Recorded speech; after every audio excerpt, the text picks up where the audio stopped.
Salam dan bahagia Bapak Ibu guru hebat dimanapun berada. Saya Muhammad Syahrianda, guru kimia SMA swasta Maitreya Wira Deli Serdang. Pada kesempatan yang berbahagia ini, saya akan berbagi praktik baik pembelajaran berdiferensiasi pada siswa kelas 10 SMA. Pada video kali ini, saya akan membagikan proses pembelajaran berdiferensiasi pada mata pelajaran kimia kelas 10 tentang konfigurasi elektron. Topik ini adalah sesuatu yang abstrak bagi murid karena pembahasannya berkaitan dengan atom, partikel penyusun atom, orbital, dan sebagainya. Istilah-istilah tersebut akan sulit untuk dipahami para murid jika guru tidak mendesain pembelajaran dengan menarik dan kreatif, apalagi tidak sesuai dengan minat dan gaya belajar mereka. Pembelajaran berdiferensiasi konfigurasi elektron melalui kosakata bahasa Mekarsing, Melayu, Karo, dan Simalungun. Bagaimana itu? Penasaran? Mari ikuti saya untuk menyaksikan aktivitas pembelajaran berikut ini.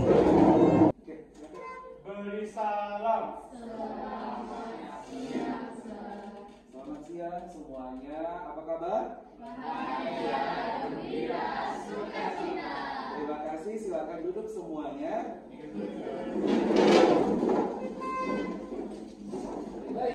Pembelajaran dimulai dengan mengecek kesiapan murid dan memaparkan tujuan pembelajaran.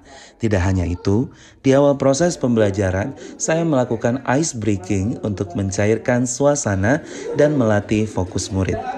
Mendapatkan jam pelajaran yang berada di siang hari tentunya membuat kita sebagai guru harus memahami konsentrasi belajar para murid sudah mulai menurun. Sebagai seorang guru kimia, saya meyakini bahwa pelajaran kimia itu akan terasa mudah jika di awal pembelajaran murid bahagia dan nyaman dengan gurunya. Sehingga penting bagi saya untuk memulai dengan hal-hal yang membangkitkan perasaan tersebut, agar pelajaran kimia yang saya ajarkan nantinya dapat ikhlas dan antusias diikuti oleh murid. Senang dipakai oleh seorang guru yang bernama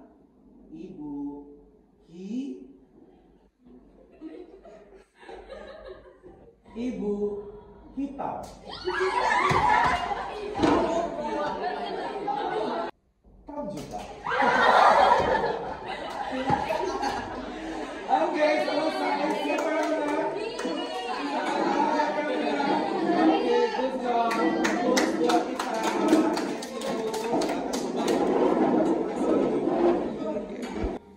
Memberikan info menarik yang masih ada kaitannya dengan topik pembelajaran dengan kriteria berwawasan global serta penerapan dalam dunia nyata di sekitar mereka tentunya merupakan cara berikutnya bagi saya untuk memunculkan nalar kritis, ide kreatif, dan motivasi belajar siswa. Mengetahui kepribadian dan gaya belajar anak merupakan kunci sukses dalam pembelajaran berdiferensiasi ini. Di awal tahun pembelajaran, melalui guru bimbingan konseling yang sudah menyebarkan link asesmen diagnostik non-kognitif, para guru mapel sangat terbantu untuk mengidentifikasi kepribadian dan gaya belajar murid.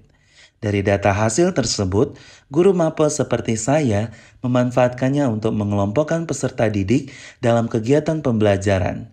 Karena dari data tersebut, kami dapat mengelompokkan murid dengan gaya belajar visual, kinestetik, dan auditori. Tak lupa juga, kepribadian anak juga bisa teridentifikasi antara lain dominance, influence, steadiness, dan compliance. Tipe kepribadian ini sangat membantu sekali setiap murid untuk berkolaborasi dalam kelompok belajarnya.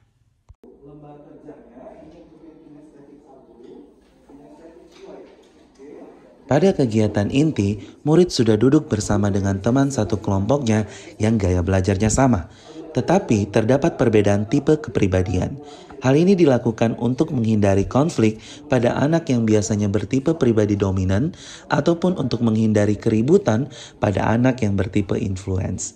Fokus dan keseruan belajar ini dimulai dengan pemberian pertanyaan pemantik di mana murid mencoba untuk menjawabnya dengan pengetahuan awal mereka dan selanjutnya melakukan investigasi untuk memahami konfigurasi elektron seutuhnya. Selanjutnya, murid akan bekerja dalam kelompok untuk investigasi lebih jauh dengan panduan lembar kerja. Murid auditori akan belajar dengan menyimak podcast yang sudah dibuat oleh guru. Dengan sumber podcast ini, murid auditori diharapkan maksimal memahami konsep konfigurasi elektron. Mereka juga berkolaborasi untuk saling memecahkan masalah yang terdapat pada lembar kerja. Murid dengan gaya belajar visual akan belajar dengan mengamati video pembelajaran melalui YouTube. Murid kinestetik akan bertindak lebih aktif dalam menyelesaikan lembar kerja konfigurasi elektron. Dengan memfasilitasi anak dan membuat anak melakukan kegiatan pembelajaran sesuai dengan gaya belajar ini, tentunya memotivasi murid lebih aktif lagi untuk terlibat dalam kegiatan pembelajaran. Iya, sip. Dilurus, lurus terus. Setelah investigasi kelompok selesai, maka kegiatan asesmen pun dilakukan. Terdapat hal menarik terkait asesmen di sini. Saya memberikan kesempatan peserta didik di dalam kelompok untuk membuat soal asesmennya sendiri melalui wheelofnames.com. Setiap kelompok mendapatkan kamus bahasa Mekarsing yang akan mereka gunakan untuk membuat kartu asesmennya. Contoh, untuk kelompok yang mendapat bahasa Melayu, maka dia akan memilih beberapa kosakata yang akan disusun hurufnya menjadi lambang unsur-unsur kimia yang soalnya dibuat dengan 3 kategori yang disediakan oleh guru. Siswa bebas memilihnya dan membuat sendiri soalnya. Keseruan asesmen ini juga mencapai puncaknya ketika dalam waktu tertentu, murid yang sudah menyiapkan kartu soalnya bergantian mengerjakan secara bergiliran. Dengan timer yang dibuat oleh guru, murid bergantian meletakkan kartu soalnya di dalam tabel periodik kosong yang sudah disiapkan oleh guru, dan para murid berlomba untuk menyelesaikannya, berharap praktik baik muncul di sini antara lain bertanggung jawab, sportif, aktif, dan kritis. Hai, perkenalkan nama aku Panseta. Jadi pada kesempatan ini saya akan berbagi pengalaman saya gimana proses pembelajaran saya bersama Serian tentang pelajaran kimia.